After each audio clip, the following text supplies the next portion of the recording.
자, 싱크웍스 교육 이후에 제가 그거 한 3일 동안 이제 그 싱크웍스 교육에서 사용됐던 그 칩이 28374D 제품이었거든요. 그래서 그거 보면서 이제 교육 받고 저녁 때는 숙소에서 이렇게 우리가 보통 DM이나 TRM이라고 부르는 데이터 시트를 같이 계속 봤거든요. 이게 교육 받기 전에는 DM이나 TRM 봐도 이해 못하는 부분들이 있었으니까 이제 교육 받으면서 저녁 때 뭐 할 거 없잖아요. 그러니까 DM 데이터 뒤져보고 TRM 뒤져보고 하니까 그나마 좀 이제 이해가 가는 부분들이 생기더라고요. 우선 그거 한 가지 하고, 두 번째는 지금 컨트롤 슈트 쓰고 있긴 한데 이게 TI에서 이제 C2000 웨어라는 걸로 바꾸고 있잖아요. 근데 C2000 웨어가 이게 GUI 툴이 없어요. 그러니까 컨트롤 슈트는 GUI 툴이 있는데 이게 이제 C2000 웨어는 없거든요. 그러니까 최신 정보나 최근 거 자료들은 다 C2000 웨어 쪽으로 업데이트가 먼저 된다고 하더라고요. 그래서 그걸 볼 수 있는 방법이 지금 dev.ti.com 이거 어디에서 봤더라 내가. 그 인터넷으로 예를 들어 이거 어떻게 하는 거지? 인터넷으로 C2000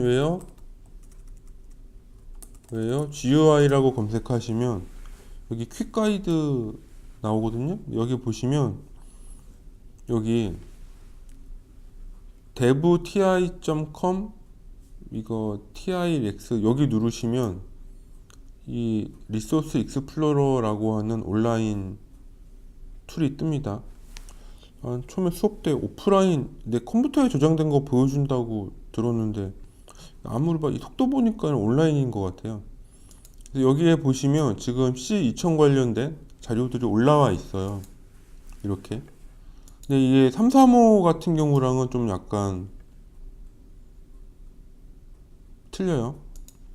보면 뭐가 어떻게 되는데 제가 이거를 그동안 안 썼어요. 왜냐면 컨트롤 슈트에 보면 28335 같은 경우에 이게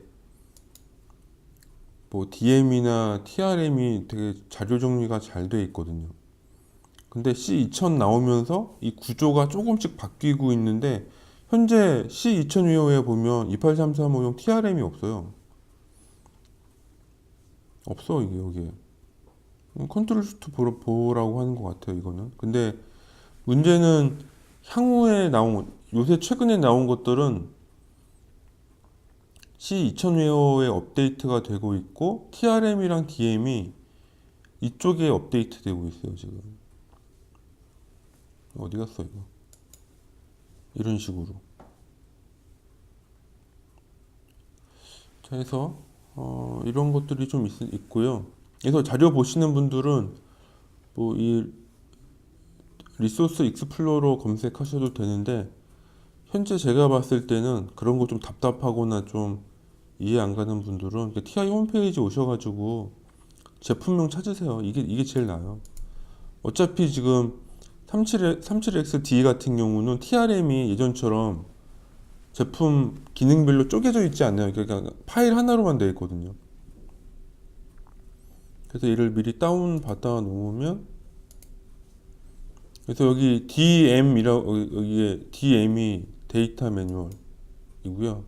TRM은 테크니컬 레퍼런스 매뉴얼인데 이게 여기 다 묶여 있어요. 이제 335는 이걸 다 쫓겨놨었는데 이게 374 오면서 다시 묶어놨어요. 그래서 이게 좀 구조가 틀리다라는 거. 그래서 데이터 시트 보실 분은 컨트롤 슈트보다는 그냥 홈페이지 오셔서 보시는 게 더 나을 것 같아요. 자, 이거는 뭐 강의나 세미나용 전혀 아니고 제가 또 3일 동안 계속 숙소에서 이 자료를 봤기 때문에 기존에 눈에 보이지 않았는데 요번에 보였던 거 이제 그거 위주로 또 한번 정리하려고 합니다. 사실은 교육 뭐 일 때문에 받으러 간 거긴 하지만 궁극적으로는 374X가 이제 향후 점차적으로 쓰이겠죠. 지금 쓰이려면 결국에는 DM이나 TRM을 볼 수밖에 없는데 이게 DM, TRM 보는데 이게 이해가 안 가면 안 되잖아요. 그래서 물론 싱크웍스 교육도 교육인데 궁극적으로는 여기 있는 DM과 TRM 자료를 내가 편하게 볼 수 있는 단계까지 가는 게 중요하죠. 그래서 사실 이번 교육 받기 전에도 몇 차례 보긴 했는데 그냥 까만 거는 바탕이요, 검정 거는 글자죠 그냥. 근데 이번에 수업 받고 좀 약간 좀 좋아졌어요. 보기가 더 편해졌다고 해야 되나? 우선은. 그래서 이거 이제 그냥 요거 한번 보면서 그러니까 수업 전과 수업 후의 차이죠 이제. 수업 이제 뭐 교육 받았으니까 좀 더 이제 어떤 식으로 이제 이런 내용이 보이는지 한번 혼자 테스트하는 겸사겸사. 우선 코어는 2개고 200메가고 하고 TMU는 특별히 내가 선언하지 않더라도 그러니까 무슨 라이브러리 부르거나 이러지 않더라도 기본 활성화되어 있는 것 같았어요. 그래서 컴파일러 버전이 안 맞으니까 이거 뭐 옵션 막 하라고 뜨더라고요. 어드밴스드 아니 퍼포먼스 옵션 키라고 막 나와 있었던 게 기억이 나요. 그다음에 CLA 컨트롤 로우 억셀레이터는 얘도 CPU랑 같은 200메가고 실수 연산에 아주 최적화되어 있고 오히려 얘는 정수 연산에 취약해요. 그 오히려 실수 연산 쪽에 강화되어 있었고 여기 CPU와 독립적으로 실행되는 거 이게 중요하죠. 진짜 진정한 멀티코어입니다. 물론 기능이 제한적이긴 하지만 또 메모리들 있고 뭐 ECC 메모리도 따로 있어가지고 좀 이런 거 특이했고 그 다음에 이제 가장 특이점이 10메가 제로핀 10메가 오실레이터 2개가 있어요. 이 피콜로 이후 나왔기 때문에 그 구조를 가져온 것 같아요. 근데 또 웃긴 거는 나중에 데이터 시트 나오는데 200메가 구동하잖아요.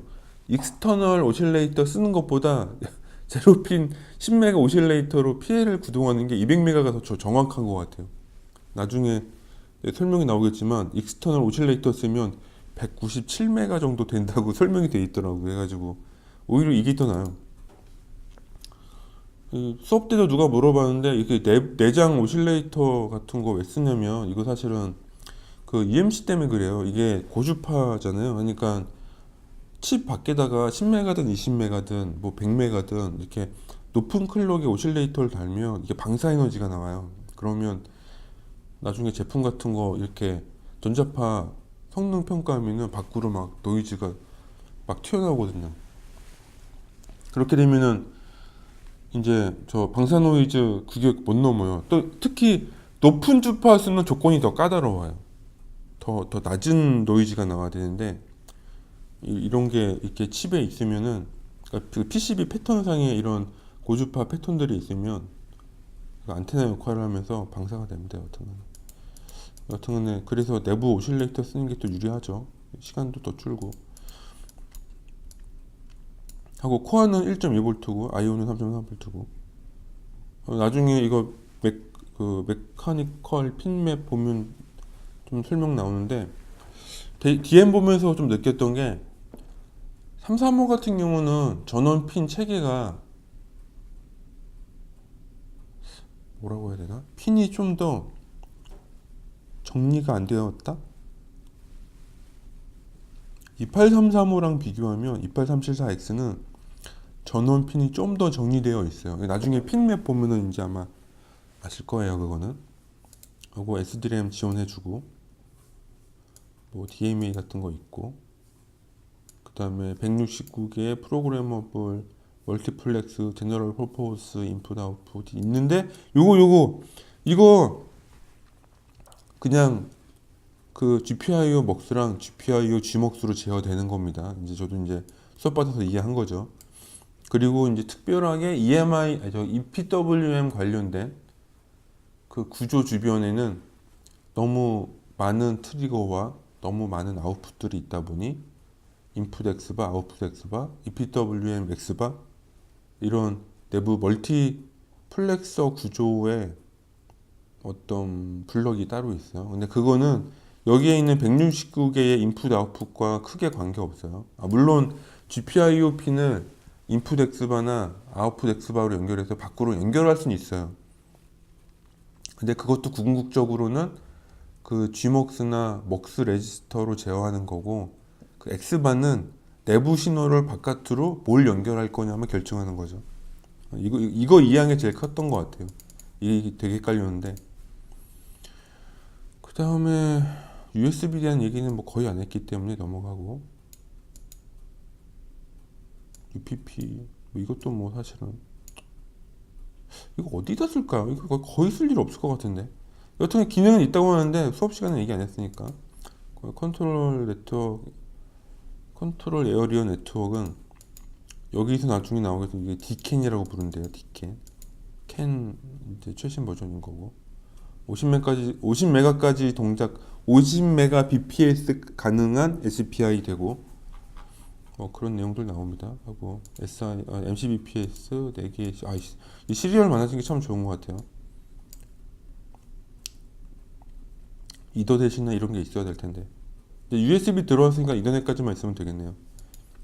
그럼 아미랑 싸울 수 있어. 가격에서 밀리겠지만. 우선 ADC는 왜 업투라고 했는지 모르겠는데, 여튼 ADC 컨버터는 4개가 있고요. 각각 독립적인 샘플 앤 홀드가 있고, 그리고 이제 요런 그러니까 이게 없었으면, 그러니까 옵셋이나 뭐 개인 조정이나 뭐 이런 뭐 지연 요소나 이런 게 없었으면, 옛날에는 이거를 다 코드로 구현했거든요. 일부 센터랑 개인 조정하는 거는. 근데 그게 이제는 레지스터로 이렇게 후 처리로 들어가 있어서 약간 레지스터 제어하는 식으로 제어할 수 있다. 이런 게 좀 장점인 것 같아요. 그 다음에 ADC 안에, 이게 ADC 아니라고 하면 거짓말이고, ADC에 가까이에 붙어 있는 그 디지털 컴퍼레이터 서버 시스템이 있고요. 그 다음에 거기 DAC 있고 해서 나중에 보시면 이 DAC가 이게 아웃풋으로 나오지 않은 것 같아요. 이게 컴퍼레이터만 연결돼 있었던 것 같은데, 여하튼간에 이게 기능이 기존 회로에서 내가 트립으로 썼던 것들, 전압이나 전류 트립이라든가 그런 것들을 AD 채널에 연결해 놓으면 AD 컨버전도 되고, 이 컴퍼레이터에 자동으로 연결되니까 거기서 이제 비교기 통해서 어떤 신호들이나 조건들도 만들 수 있고, 약간 그런 게 좀 좋았고요. 그 다음에 PWM은 여기에 그걸 안 적어놨네요. 하이 레졸루션 채널이요. 다 되는데 그 말을 안 적어놨네요. 이게 컴페어 레지스터, 두티 설정 레지스터 하고 주파수 설정 레지스터 모두에 다 HR을 걸 수가 있어요. 지금은.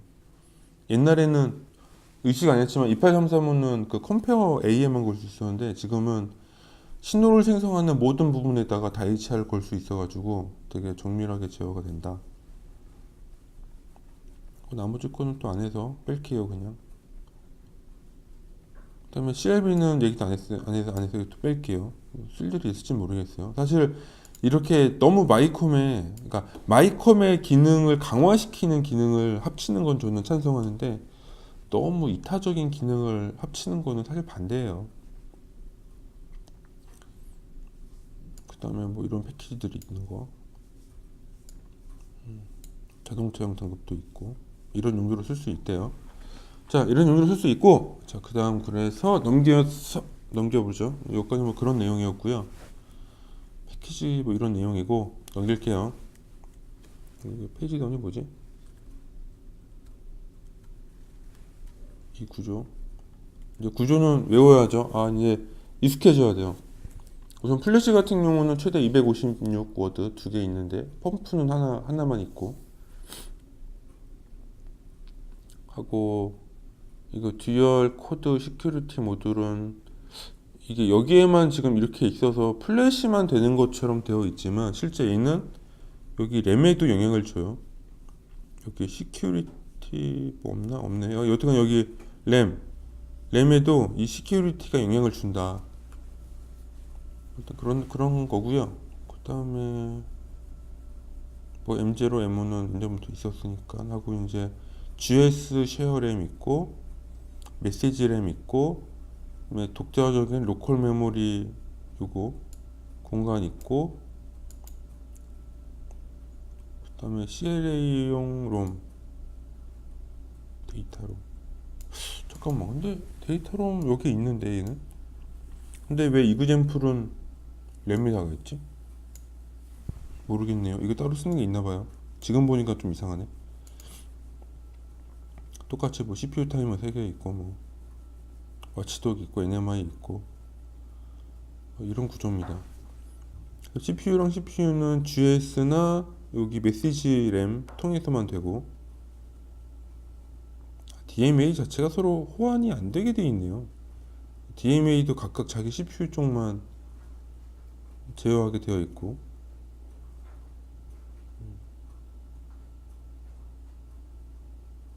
이거 코드가 코드 이런 식으로 페리페럴들 쫙 있고요. 페리페럴드는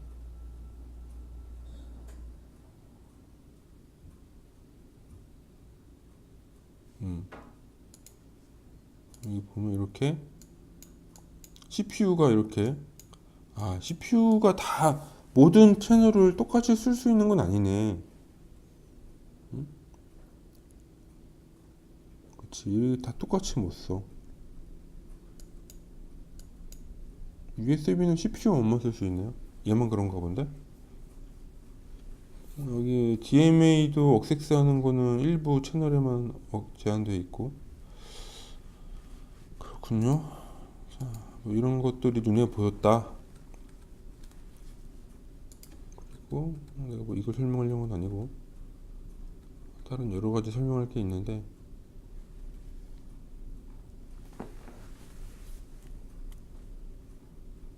요새 이게 타입 제로 이렇게 적어 놓네요. 여기에 최신 379까지 나왔고요. 차이점이 CLB가 있냐 없냐 차이네요. 그죠?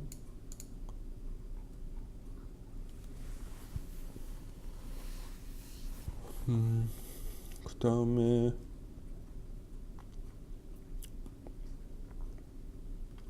24비트 입력되고 요거 16비트일 때 컨버전이 915나노였어? 나 잘못 봤나? 싱글일 때가 280나노 듀얼 디퍼렌셜 모드일 때 16비트 915나노가 컨버전 타임이네요. 그래서 SM 그는 샘플링 퍼 세컨드 1.1 여기 3.5 정도 나오는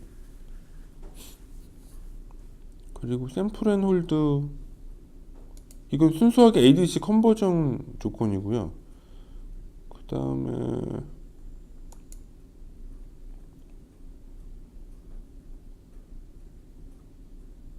샘플 앤 홀드 얘기가 없지? 샘플 앤 홀드 샘플 타임이 중요했는데 샘플 앤 홀드 최소 조건이 75나노인가 그랬던 것 같아요. 어디 있겠죠 뭐 찾다 보면은. 여튼 이런 식으로 이렇게인가?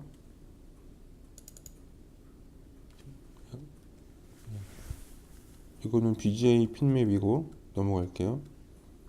이게 아마 연구실에서 일반적으로 쓰면 우리가 QFP176 쓰겠죠? 자, 근데 이거를 잘 보면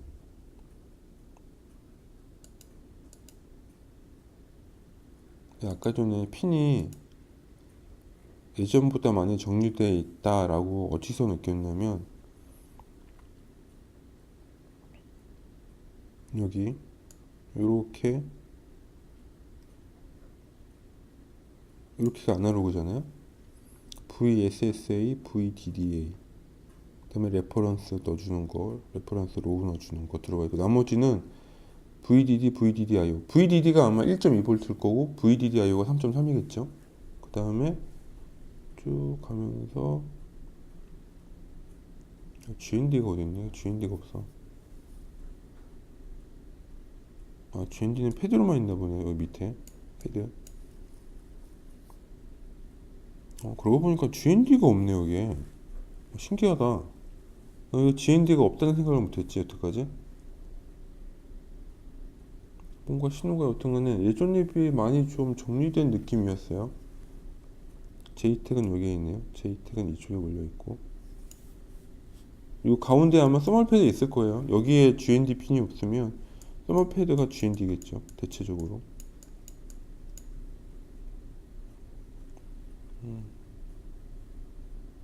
아, 전원 핀들은 밖으로 나와 있고 그라운드는 176이 없었구나. 이걸 인지 못했네.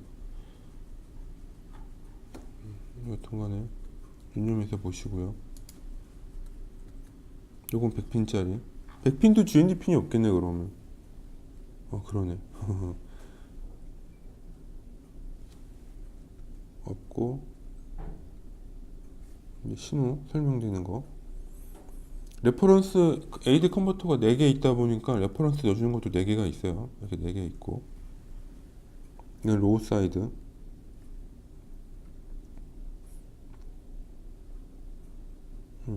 아니, 사진이 믿긴 어려운데 내장 레퍼런스가 있잖아요. 근데 강사님 말씀으로는 외장을 다는 게 더 좋긴 하대요. 근데 나는 좀 그게 반신반의인 게, 외장도 외장 나름이지 외부는 노이즈가 심하거든요.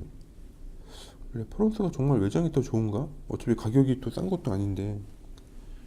그런 부분들을 좀 재밌었고요.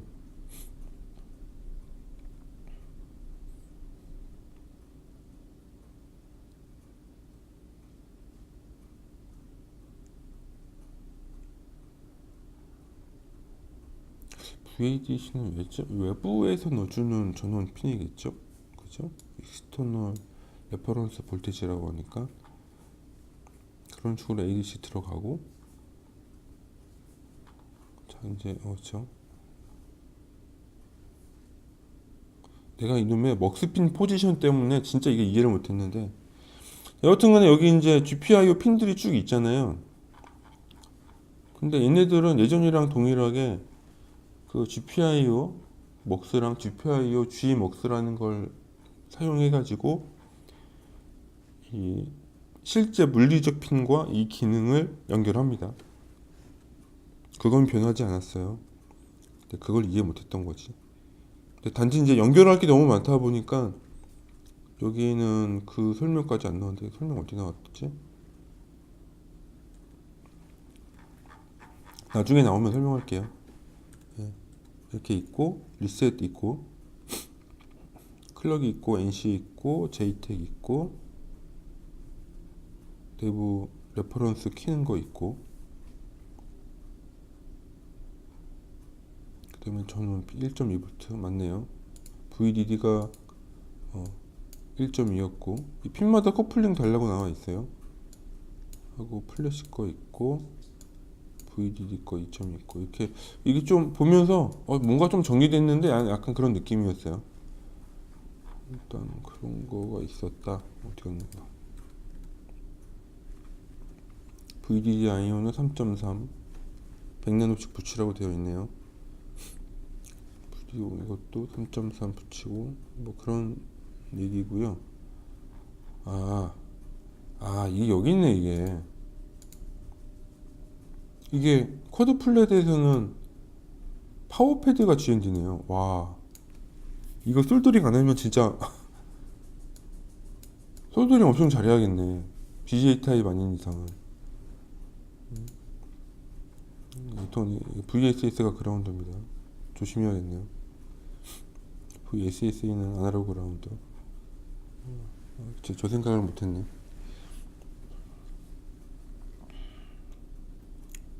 뭐 재밌던 거는 연결하면 안 되는 핀들도 있고, 에러 상태를 보여주는 핀들도 있고, 그런 게 좀 신기하고. 그 다음 신기했던 거는 JTAG. 요거 이제 이거. 자, 듀얼 코어 CPU 처음 공부하는 우리 동료 여러분, 연구자 여러분, 자,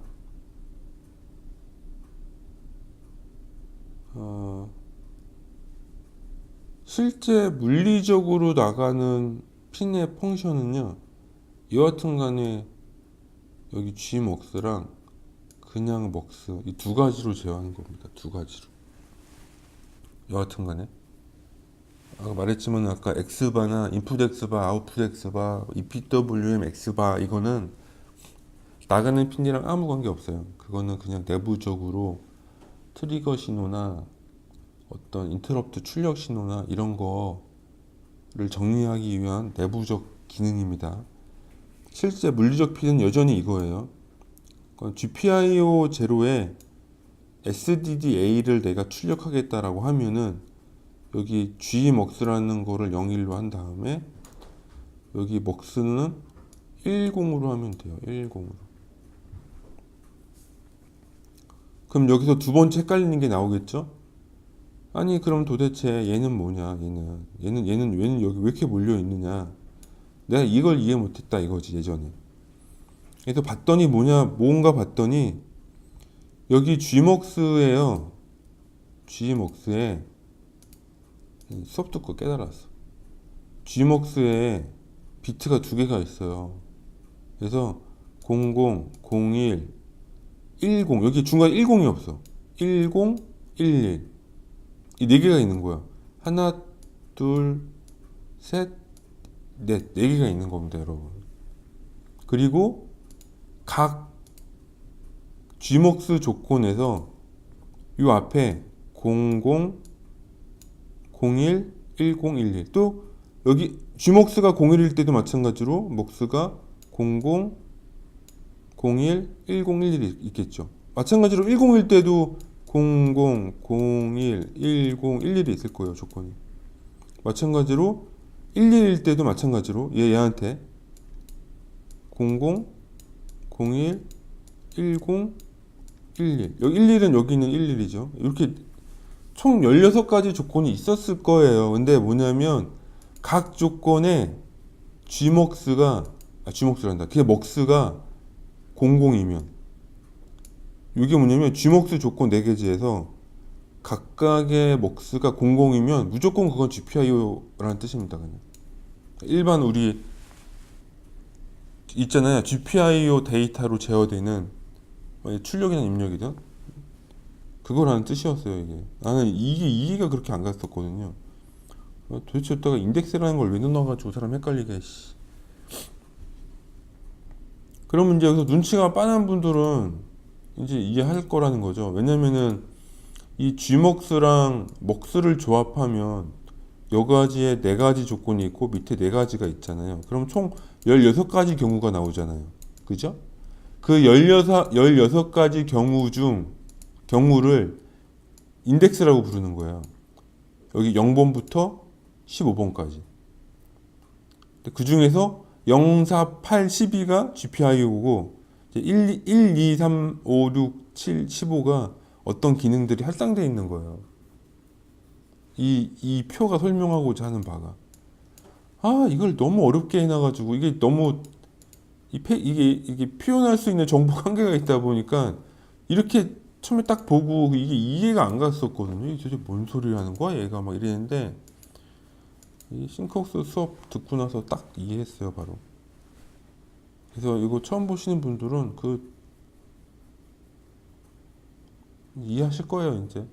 여튼간에 G먹스가 각각의 이렇게 2비트씩 해서 4가지 정보, 먹스가 또 각각의 4비트씩 해서 정보가 있고 이게 합쳐져서 16개의 정보가 있고 이게 16개의 선택 요소가 있는 건데 그거를 인덱스라고 표현하고 있는 거고 인덱스가 0번부터 15번까지 있고 0, 4, 8, 12는 각각의 G먹스에서 먹스가 0일 때 조건이라는 거죠. 여기가 의미하는 건. 이 정도면은 다 이해했을 거야 분명히. 그래서 그거를 깨달았다는 거예요. 그래서 외부 핀에 연결되는 이런 I/O 자체는 기존에 했던 것과 마찬가지로 그 G먹스랑 그러니까 기존에 없던 G먹스라는 게 생기긴 했지만 여튼간에 먹스랑